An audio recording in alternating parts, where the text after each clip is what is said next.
वेद कुमारी आयुर्वेद में आप सबका स्वागत है। मैं हूं doctor Aniket Yadav, founder and CEO Ved Kumari Ayurveda. आज हम बात करेंगे मेंसेस के बारे में, यानी कि पीरियड्स के बारे में। एक्चुअली पीरियड्स होते क्यों हैं, उसके पीछे क्या क्या रीज़न हो सकते हैं, कौन कौन सी बीमारी में पीरियड्स में प्रॉब्लम आती है, या फिर पीरियड्स की वजह से कौन कौन से बीमारी हो सकती है। आज हम उसके बारे में बात करेंगे। सबसे पहले चैनल को ज़रूर सब्सक्राइब करिए, बेल आइकन को प्रेस करिए, ताकि जो आने वाला वीडियो है उसका आपको नोटिफिकेशन मिलता रहेगा। साथ ही साथ अगर आपके फ्रेंड सर्कल में या किसी फैमिली मेम्बर्स को अगर पीरियड्स की प्रॉब्लम है, हार्मोनल इनबैलेंस की प्रॉब्लम है, तो इस वीडियो को वहाँ तक उनको शेयर करिए, ताकि उनको भी इसका फ़ायदा मिले। पीरियड्स जो है वो होने के पीछे सबसे मेन जो चीज़ें होती है वो होते हैं आपके हार्मोन्स। हमारा पूरा जो शरीर है वो एक्चुअली हार्मोन्स के ऊपर ही डिपेंड होते हैं। तो पीरियड्स होने के लिए कौन कौन से हार्मोन्स काम करते हैं? सबसे पहले होता है इस्ट्रोजन, उसके बाद है progesterone, follicle stimulating hormones, luteinising hormones. ये जो 4 हार्मोन्स होते हैं वो पीरियड्स आने के लिए, ओव्यूलेशन के लिए काम करते हैं। अब ब्लीडिंग होती है या पीरियड्स जो है वो जब होते हैं वो एक्चुअली 28 डेज़ का साइकिल क्यों होता है? मान लीजिए किसी को पीरियड स्टार्ट हो जाता है 1 तारीख को, तो ओव्यूलेशन जो है वो 11 से 14 डेट के बीच में ओव्यूलेशन होता है। अगर फर्टिलाइजेशन नहीं होता है तो फिर जो ब्लीडिंग हुए वो ओव्यूलेशन के 14 डेज़ के बाद फिर स्टार्ट हो जाते हैं ब्लीडिंग होना। तो इस तरीके से 14 डेज़ पहले और 14 डेज़ बाद में ओव्यूलेशन के, इसकी वजह से 28 डेज़ का साइकिल होता है। ये नॉर्मल होता है। लेकिन कुछ लेडीज़ के अंदर ये साइकिल जो है वो थोड़ा सा कभी कभी लंबा हो जाता है, या फिर 45 डेज़ का या 35 डेज़ का होता है। लेकिन ये कहीं ना कहीं प्रॉब्लमेटिक कंडीशन होती है। पीरियड्स जो है वो एज के 13 या 14 एज में स्टार्ट हो जाता है, और ये 45 या 50 तक रहता है। उसके बाद ये रुक जाते हैं, बंद हो जाते हैं। उस कंडीशन को हम मेनोपॉज कहते हैं। ब्लीडिंग जो है वो होने के पीछे मेन कारण होता है इस्ट्रोजन का। इस्ट्रोजन हार्मोन्स जो है उसका लेवल बहुत ज़्यादा बढ़ जाता है, और ये 28 डेज़ के बाद सडनली ड्रॉप डाउन हो जाता है। तो उस टाइम पे ब्लीडिंग स्टार्ट हो जाती है। आप में से बहुत सारी लेडीज़ को ये प्रॉब्लम होगा कि ब्लीडिंग कम होती है, या फिर बहुत लंबे समय तक होती है, 2 महीने के बाद, 3 महीने के बाद होती है। तो आप अगर उस समय में किसी गायनेकोलॉजिस्ट के पास जाते हैं तो आपको वो मेडिसिन दे देते हैं। तो एक्चुअली वो जो मेडिसिन होती है वो हार्मोन्स की होती है। तो आप लेते हैं, उसके बाद कुछ समय के बाद, 5 दिन के बाद या 21 दिन के बाद वो उसकी साइकिल जो है वो स्टार्ट हो जाती है, ब्लीडिंग होना स्टार्ट हो जाता है। इसका मतलब ये नहीं है कि आपका ओव्यूलेशन जो है, ओवरीज से बीज निकलता है, ओवम जो निकलता है, वो जब ब्लीडिंग होती है, अगर ब्लीडिंग का जो साइकिल है वो अगर सही है, इसका मतलब ये नहीं है कि ओव्यूलेशन प्रॉपर तरीके से डेट पे हो रहा है, उसी डेट पे हो रहा है। और ये हमें जब तब पता चलता है जब आपको इनफर्टिलिटी की प्रॉब्लम होती है। तो हार्मोन्स सबसे मेन होते हैं, और ये सिक्रेशन जो है वो पिट्यूटरी ग्लैंड, यानी कि मास्टर ग्लैंड कहते हैं उसे, और ये हमारे ब्रेन के नीचे होती है। तो वो एक्चुअली सिक्रेशन करती है, पिट्यूटरी ग्लैंड। उसके बाद ये जो फंक्शन है वो स्टार्ट हो जाता है। ओव्यूलेशन होना अलग बात होती है, ब्लीडिंग होना अलग बात होती है। ओव्यूलेशन पीरियड्स आने के बाद 13 या फिर 14 डेज़ के टाइम पे ओव्यूलेशन होता है। तो उस समय में फॉलिकल स्टिमुलेटिंग हार्मोन्स जो है वो काम करता है। ओवरीज में फॉलिकल बढ़ता है, वो फिर 14 डेज़ के आसपास वो फूट जाता है, और वो वोम जो है वो बाहर निकल के फॉलोपियन ट्यूब में आता है। ये नॉर्मल कंडीशन होती है। और उसके 14 डेज़ के बाद अगर प्रेगनेंसी नहीं रहती है तो यूट्रस के अंदर जो आउटर लेयर होती है, इनर लेयर जो होती है, उसको हम कहते हैं एंडोमेट्रियम। फर्टिलाइजेशन ना होने की वजह से एंडोमेट्रियम जो है वो शरीर से बाहर निकलता है, और वो एक्चुअली होता है ब्लीडिंग। जो ब्लीडिंग होती है वो एंडोमेट्रियम जो वॉल होती है उसको स्क्रब करके निकाला जाता है, मतलब वो निकलता है, तो उस समय में ब्लीडिंग स्टार्ट हो जाती है। अगर आपको किसी को पीसीओडी की प्रॉब्लम है तो एक्चुअली पीसीओडी में होता क्या है कि ओवरी से ओहम जो निकलता है वो फॉलोपियन ट्यूब में आने की बजाय वो वहीं पे रुक करके हर महीने एक एक एक एक करके ऐसे बढ़ते बढ़ते बढ़ते ओवरीज की जो साइज़ होती है वो बढ़ जाती है। स्मॉल फॉलिकल्स वहाँ पर देखने को मिलते हैं अल्ट्रासाउंड में, तो आगे चल के वो सिस्ट बन जाती है, उसे हम कहते हैं पॉलीसिस्टिक ओवरियन डिसीज़ या सिंड्रोम भी कहा जाता है। उसके अंदर सबसे ज़्यादा मेन जो प्रॉब्लम होती है वो होती है हार्मोन्स के कारण। हार्मोन्स इनबैलेंस होने की वजह से होते हैं। अब ये पीरियड्स जो है वो कई टाइप के होते हैं, यानी कि कितने दिन तक होता है, ब्लीडिंग कितने दिन होती है, साइकिल जो है वो कितने दिन का होना चाहिए, उसके ऊपर कुछ टाइप्स बनते हैं। उससे पहले पीरियड्स में आने वाली जो परेशानी है या प्रॉब्लम है उसके पीछे कौन कौन से कारण होते हैं। सबसे पहले होता है धातु क्षय, यानी कि जो हमारे शरीर के 7 धातु है उनमें क्षय होना यानी कम हो जाना, और उनमें से भी सबसे मेन होता है रस धातु और रक्त धातु, जिनके क्षय होने की वजह से हार्मोनल इम्बैलेंस की प्रॉब्लम्स आपको देखने को मिलती है, पीरियड्स की प्रॉब्लम आपको देखने को मिलती है। उसके बाद होता है लॉन्ग टर्म कॉन्ट्रासेप्टिव पिल्स लेने की वजह से।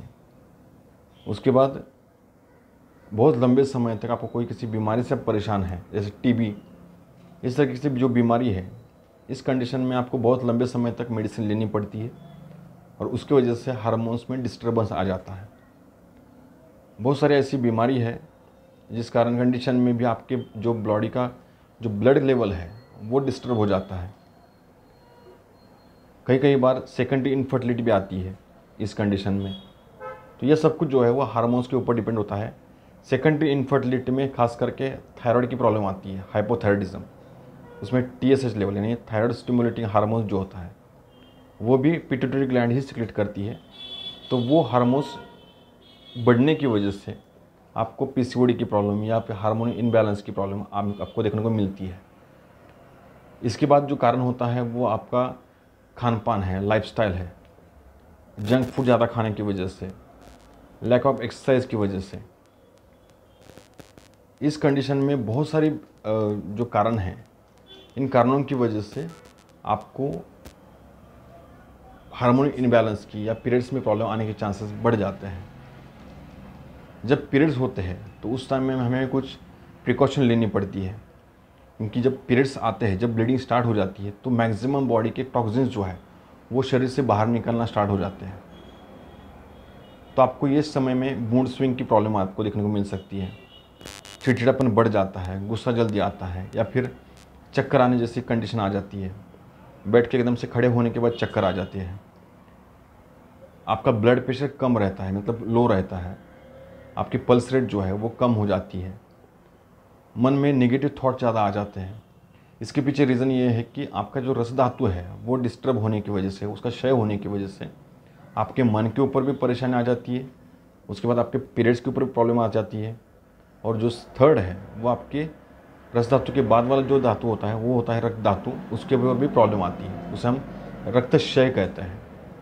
इसके कारण इस कंडीशन में आपको जो आपके जो ब्लड लेवल है वो कम हो जाता है, एनीमिक कंडीशन बन जाती है।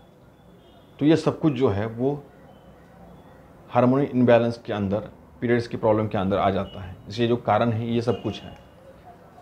अब इस कंडीशन में आपके कौन कौन से टाइप्स होते हैं। सबसे पहला टाइप्स होता है अमेनोरिया, यानी कि आयुर्वेद में हमें उसे अनार्तो कहते हैं, यानी कि ब्लीडिंग कम होना।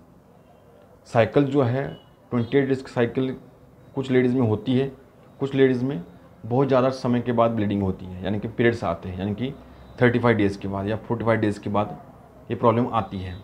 इस कंडीशन में सबसे मेन जो होता है वो आपका वात दोष डिस्टर्ब होने की वजह से ये प्रॉब्लम आती है। दूसरा होता है मेनोरेजिया, यानी कि अत्यार्तव। इस कंडीशन में ब्लीडिंग जो है वो बहुत ज़्यादा हो जाती है। जब भी पीरियड्स आते हैं तो 5 दिन नॉर्मली होने चाहिए, उसकी जगह पे 7 दिन 8 दिन ऐसे होती है। और साइकिल जो है वो कम हो जाती है, यानी कि 15 दिन के बाद ब्लीडिंग होना स्टार्ट हो जाती है, पीरियड्स आते हैं, 20 डेज़ के बाद पीरियड्स आते हैं। तो ये जो है ये सब कुछ पित्त दोष के बढ़ने के वजह से या बिगड़ने की वजह से आते हैं। तीसरा होता है डिस्मेनोरिया, यानी कि आयुर्वेद में उसे कष्टार्थो कहा जाता है। इसके कष्टार्थो के इसके ऊपर से पता चल जाता है कि उसमें कष्ट होता है, यानी कि पेन होता है थाइस के अंदर, लोअर एब्डोमेन में, लोअर बैक में। कभी कभी नॉशिया जैसे भी लगता है, मतलब कि एसिडिटी जैसा ज़्यादा बढ़ गई है, कुछ खाने की इच्छा नहीं होती है, भूख कम हो जाती है। ये सब कुछ सिम्टम्स आपको कष्टार्थों में देखने को मिलता है, डिस्मेनोरिया में आपको देखने को मिलता है। यहाँ पे आपको पित्त और वात दोष दोनों डिस्टर्ब हो जाते हैं। बाकी तीनों कंडीशन में कफ दोष को मात्रा वैसे थोड़ी बहुत तो बिगड़ी होती ही होती है, लेकिन जो मेन होते हैं वो होते हैं वात पित्त। ये दो दोष जो है ये सबसे मेन कारण होते हैं। और सबसे मेन चीज़ रस धातु और रक्त धातु, इनके क्षय होने की वजह से ये प्रॉब्लम बढ़ती है। अब ये सब कुछ जो है वो आपके रस धातु के ऊपर डिपेंड है। अगर आप में से किसी कोई भी चिड़चिड़ापन ज़्यादा बढ़ रहा है, चक्कर आते हैं, गुस्सा जल्दी आता है, ज़्यादा डर जाते हो, या फिर हम बोल सकते हैं कि छोटी छोटी बातों पे बहुत ज़्यादा सोचते हो, तो इसका मतलब आपके रस धातु में डिस्टर्बेंस आ चुका है।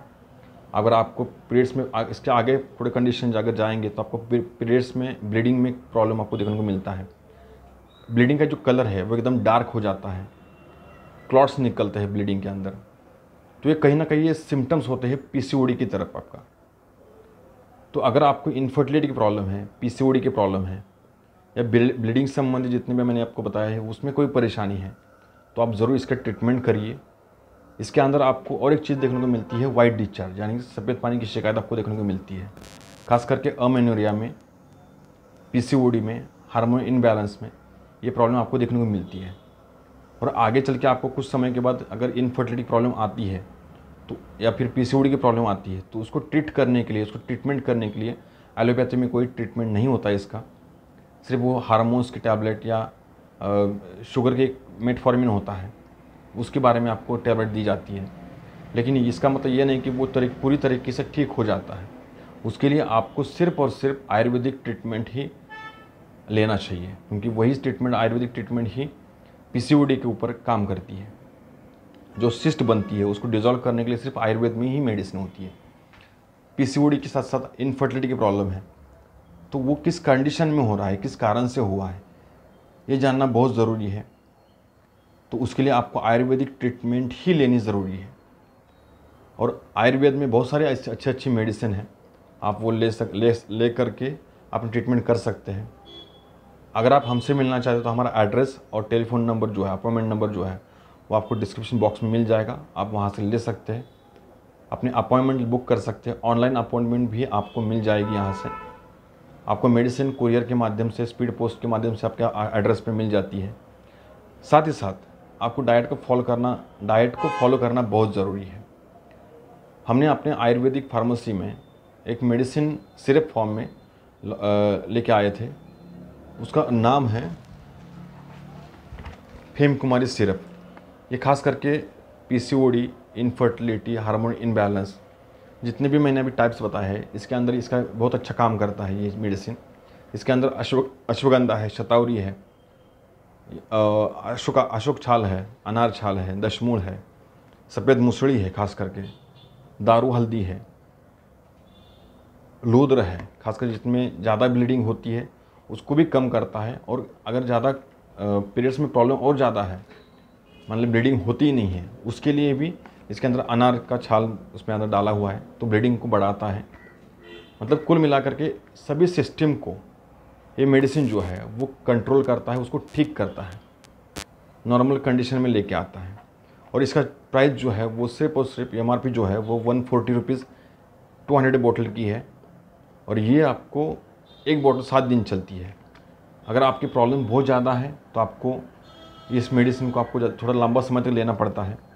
लेकिन उससे पहले अगर इसको आपको ऑर्डर करना है तो आप जो स्क्रीन पर नंबर चल रहा है, इस नंबर पर कॉल करके अपने लिए ऑर्डर कर सकते हैं। लेकिन इससे पहले आप ज़रूर कंसल्ट करिए, अपने अपॉइंटमेंट बुक करिए और हमसे बात करिए। अपने जो प्रॉब्लम है उसको आप ठीक कर सकते हैं। जितना हो सकता है मैंने छोटे से वीडियो में बनाने की कोशिश की है, क्योंकि हार्मोन इनबैलेंस, पीसीओडी या पीरियड्स की प्रॉब्लम जो है उसके ऊपर बोलने के लिए आपको बहुत सारी चीज़ें हैं।